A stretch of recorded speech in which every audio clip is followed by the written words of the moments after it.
Little Thumbelina. Here was once a woman who wished very much to have a little child. She went to a fairy and said, "I should so very much like to have a little child. Can you tell me where I can find one?" "Oh, that can be easily managed," said the fairy. "Here is a barleycorn. It is not exactly of the same sort as those which grow in the farmer's fields, and which the chickens eat. Put it into a flower pot and see what will happen." "Thank you," said the woman, and she gave the fairy 12 shillings, which was the price of the barleycorn. Then she went home and planted it, and there grew up a large, handsome flower, somewhat like a tulip in appearance, but with its leaves tightly closed, as if it were still a bud. "It is a beautiful flower," said the woman, and she kissed the red and golden-colored petals, and as she did so, the flower opened, and she could see that it was a real tulip. But within the flower, upon the green velvet stamens, sat a very delicate and graceful little maiden. She was scarcely half as long as a thumb, and they gave her the name of Little Thumb, or Thumbelina, because she was so small. A walnut shell, elegantly polished, served her for a cradle. Her bed was formed of blue-violet leaves, with a rose leaf for a counterpane. Here she slept at night, but during the day she amused herself on a table, where the peasant wife had placed a plate full of water. Round this plate were wreaths of flowers with their stems in the water, and upon it floated a large tulip leaf, which served the little one for a boat. Here she sat and rowed herself from side to side, with 2 oars made of white horsehair. It was a very pretty sight. Thumbelina could also sing so softly and sweetly that nothing like her singing had ever before been heard. One night, while she lay in her pretty bed, a large, ugly, wet toad crept through a broken pane of glass in the window and leapt right upon the table where she lay sleeping under her rose-leaf quilt. "What a pretty little wife this would make for my son," said the toad. And she took up the walnut shell in which Thumbelina lay asleep, and jumped through the window with it, into the garden. In the swampy margin of a broad stream in the garden lived the toad with her son. He was uglier even than his mother, and when he saw the pretty little maiden in her elegant bed, he could only cry, "Croak, croak, croak."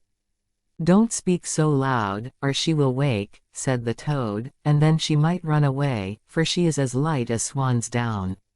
We will place her on one of the water lily leaves out in the stream. It will be like an island to her, she is so light and small, and then she cannot escape, and while she is there, we will make haste and prepare the stateroom under the marsh, in which you are to live when you are married."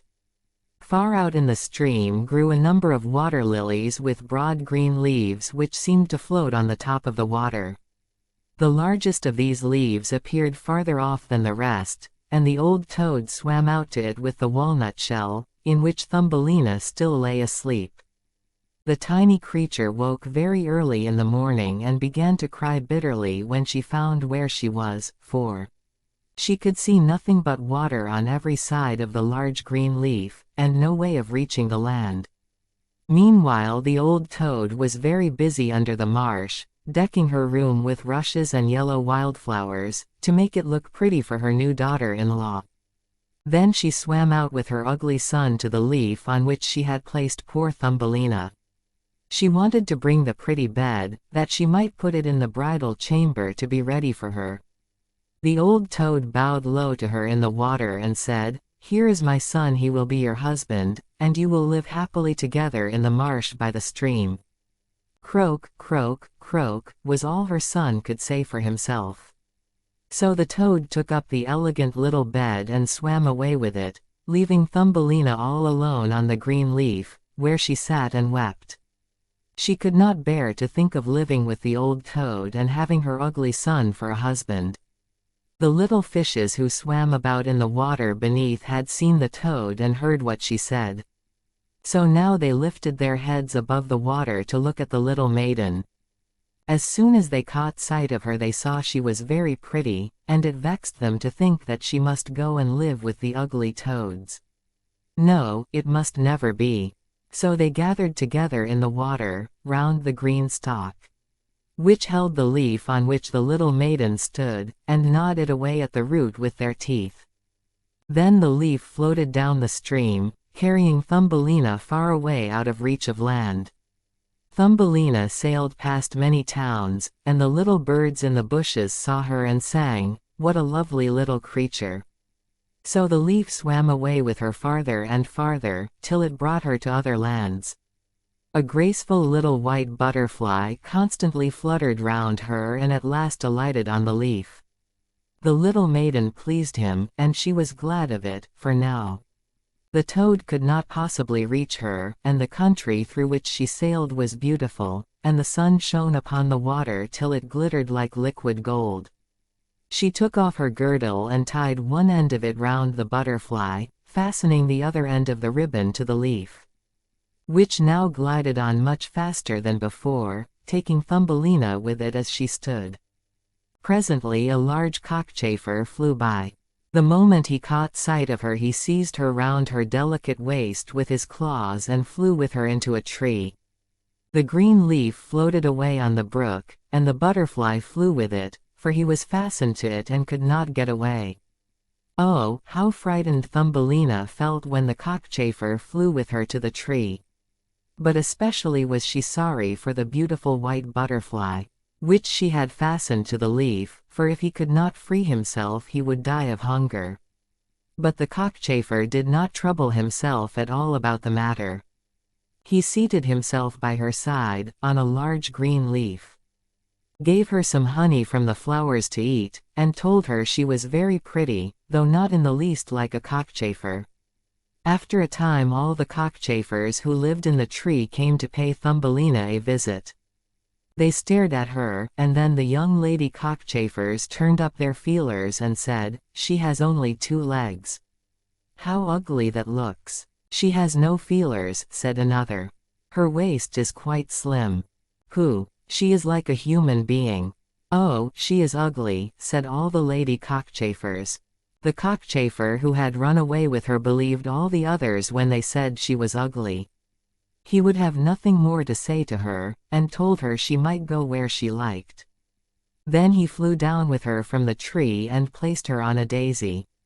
And she wept at the thought that she was so ugly that even the cockchafers would have nothing to say to her. And all the while she was really the loveliest creature that one could imagine, and as tender and delicate as a beautiful rose leaf. During the whole summer poor little Thumbelina lived quite alone in the wide forest. She wove herself a bed with blades of grass and hung it up under a broad leaf, to protect herself from the rain. She sucked the honey from the flowers for food and drank the dew from their leaves every morning. So passed away the summer and the autumn, and then came the winter, the long, cold winter. All the birds who had sung to her so sweetly had flown away, and the trees and the flowers had withered. The large shamrock under the shelter of which she had lived was now rolled together and shriveled up, nothing remained but a yellow, withered stalk. She felt dreadfully cold, for her clothes were torn, and she was herself so frail and delicate that she was nearly frozen to death. It began to snow, too, and the snowflakes, as they fell upon her, were like a whole shovelful falling upon one of us. For we are tall, but she was only an inch high. She wrapped herself in a dry leaf, but it cracked in the middle and could not keep her warm, and she shivered with cold. Near the wood in which she had been living was a large cornfield. But the corn had been cut a long time, nothing remained but the bare, dry stubble, standing up out of the frozen ground. It was to her like struggling through a large wood. Oh, how she shivered with the cold! She came at last to the door of a field mouse, who had a little den under the corn stubble. There dwelt the field mouse in warmth and comfort, with a whole room full of corn, a kitchen, and a beautiful dining room. Poor Thumbelina stood before the door, just like a little beggar girl, and asked for a small piece of barleycorn. For she had been without a morsel to eat for 2 days. "You poor little creature," said the field mouse, for she was really a good old mouse, "come into my warm room and dine with me." She was pleased with Thumbelina, so she said, "You are quite welcome to stay with me all the winter, if you like. But you must keep my rooms clean and neat, and tell me stories, for I shall like to hear them very much." And Thumbelina did all that the field mouse asked her, and found herself very comfortable. "We shall have a visitor soon," said the field mouse one day. "My neighbor pays me a visit once a week. He is better off than I am. He has large rooms, and wears a beautiful black velvet coat. If you could only have him for a husband, you would be well provided for indeed. But he is blind, so you must tell him some of your prettiest stories." Thumbelina did not feel at all interested about this neighbor, for he was a mole. However, he came and paid his visit, dressed in his black velvet coat. "He is very rich and learned, and his house is 20 times larger than mine," said the field mouse. He was rich and learned, no doubt, but he always spoke slightingly of the sun and the pretty flowers, because he had never seen them. Thumbelina was obliged to sing to him, "Ladybird, ladybird, fly away home," and many other pretty songs. And the mole fell in love with her because she had so sweet a voice, but he said nothing yet, for he was very prudent and cautious. A short time before, the mole had dug a long passage under the earth, which led from the dwelling of the field mouse to his own, and here she had permission to walk with Thumbelina whenever she liked. But he warned them not to be alarmed at the sight of a dead bird which lay in the passage. It was a perfect bird, with a beak and feathers, and could not have been dead long. It was lying just where the mole had made his passage. The mole took in his mouth a piece of phosphorescent wood, which glittered like fire in the dark. Then he went before them to light them through the long, dark passage.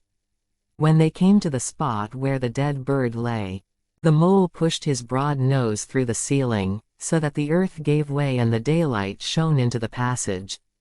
In the middle of the floor lay a swallow, his beautiful wings pulled close to his sides.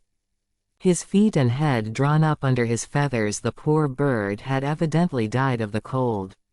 It made little Thumbelina very sad to see it. She did so love the little birds. All the summer they had sung and twittered for her so beautifully.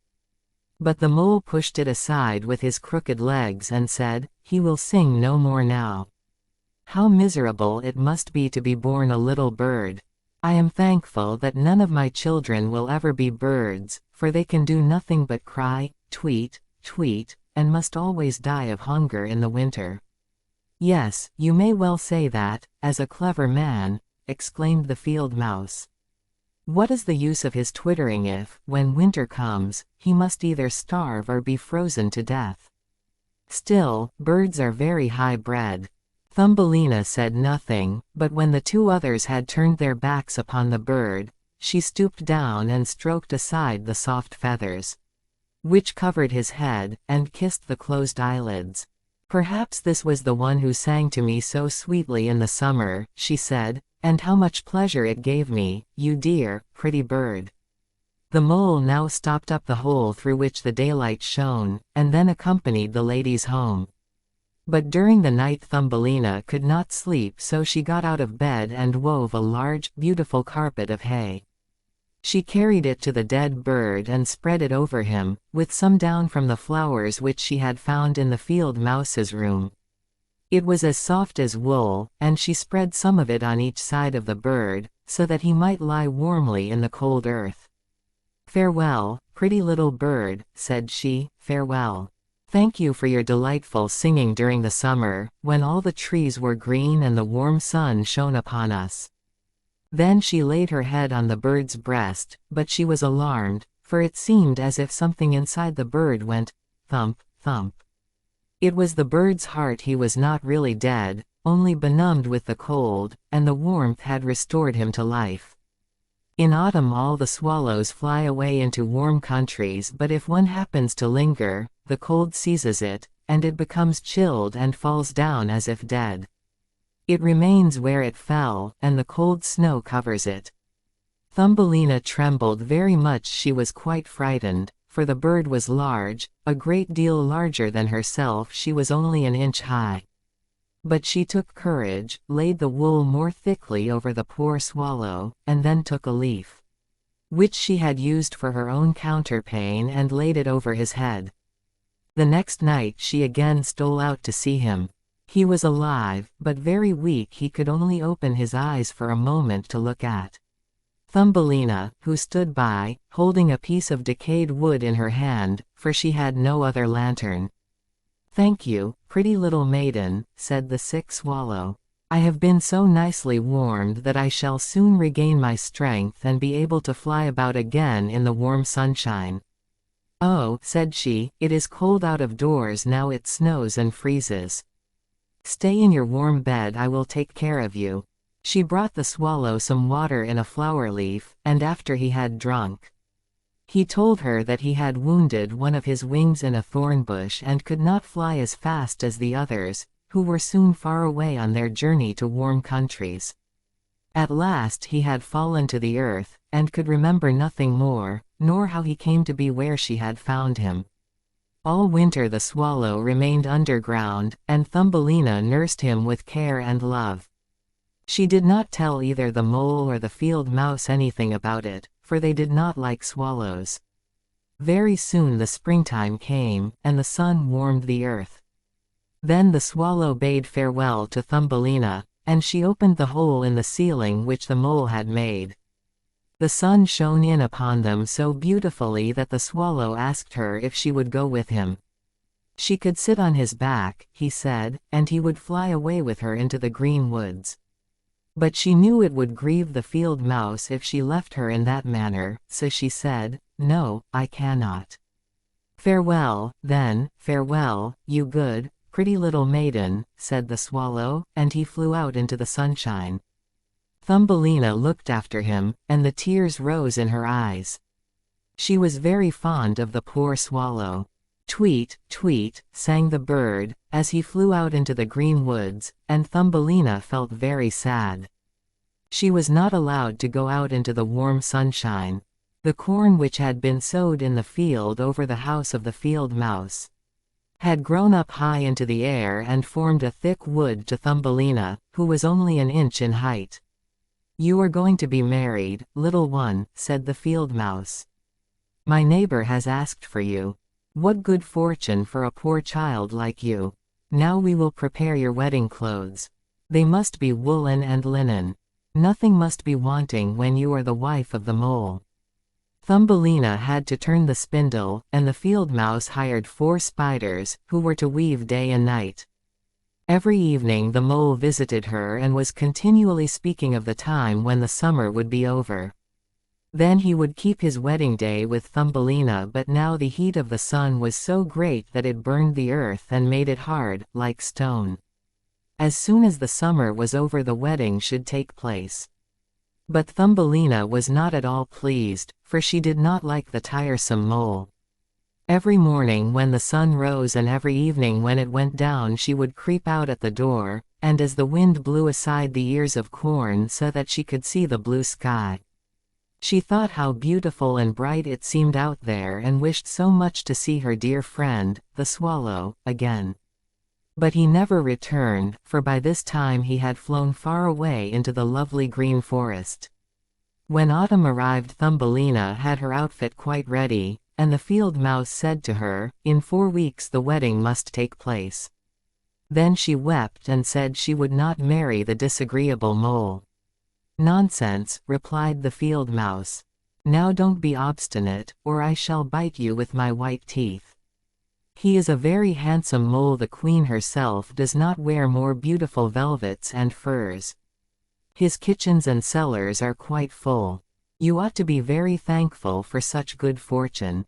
So the wedding day was fixed, on which the mole was to take her away to live with him, deep under the earth, and never again to see the warm sun, because he did not like it. The poor child was very unhappy at the thought of saying farewell to the beautiful sun. And as the field mouse had given her permission to stand at the door, she went to look at it once more. "Farewell, bright sun," she cried, stretching out her arm towards it. And then she walked a short distance from the house, for the corn had been cut, and only the dry stubble remained in the fields. "Farewell, farewell," she repeated, twining her arm around a little red flower that grew just by her side. "Greet the little swallow from me, if you should see him again." Tweet, tweet, sounded over her head suddenly. She looked up, and there was the swallow himself flying close by. As soon as he spied Thumbelina, he was delighted.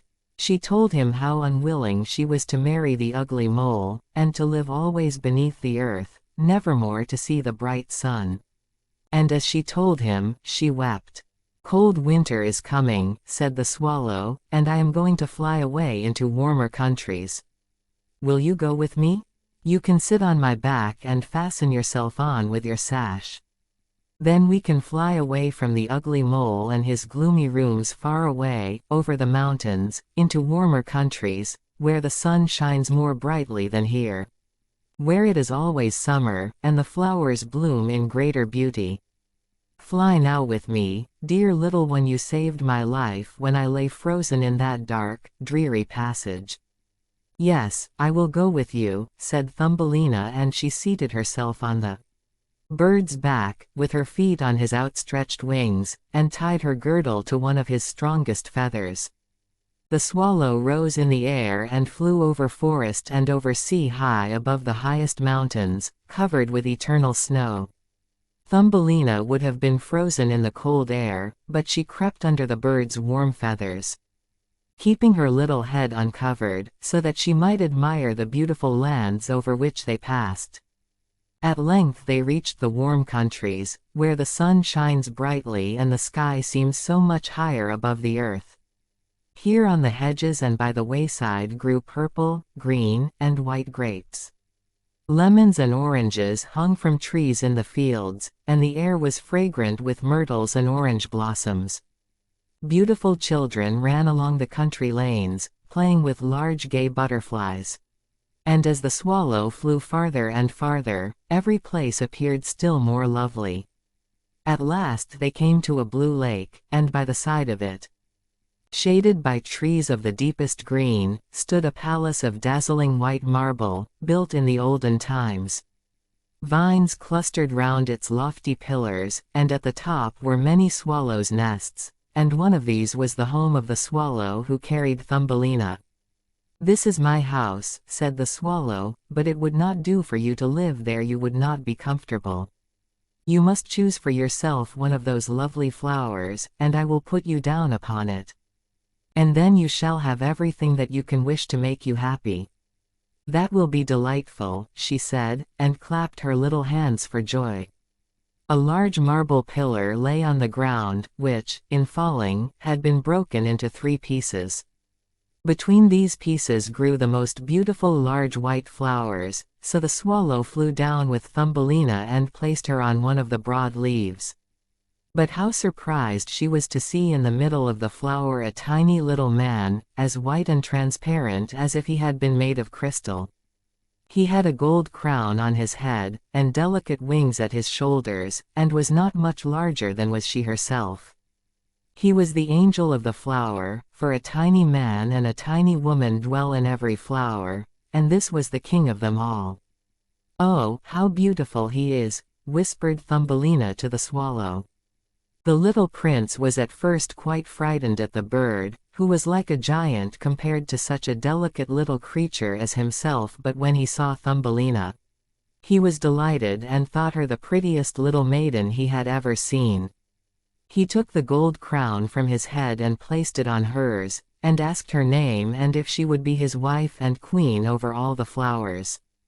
This certainly was a very different sort of husband from the son of the toad, or the mole with his black velvet and fur, so she said yes to the handsome prince. Then all the flowers opened, and out of each came a little lady or a tiny lord, all so pretty it was quite a pleasure to look at them. Each of them brought Thumbelina a present, but the best gift was a pair of beautiful wings, which had belonged to a large white fly, and they fastened them to Thumbelina's shoulders, so that she might fly from flower to flower. Then there was much rejoicing, and the little swallow, who sat above them in his nest, was asked to sing a wedding song, which he did as well as he could. But in his heart he felt sad, for he was very fond of Thumbelina and would have liked never to part from her again. "You must not be called Thumbelina any more," said the spirit of the flowers to her. "It is an ugly name, and you are so very lovely. We will call you Maya. Farewell, farewell," said the swallow, with a heavy heart, as he left the warm countries, to fly back into Denmark. There he had a nest over the window of a house in which dwelt the writer of fairy tales. The swallow sang, "Tweet, tweet," and from his song came the whole story.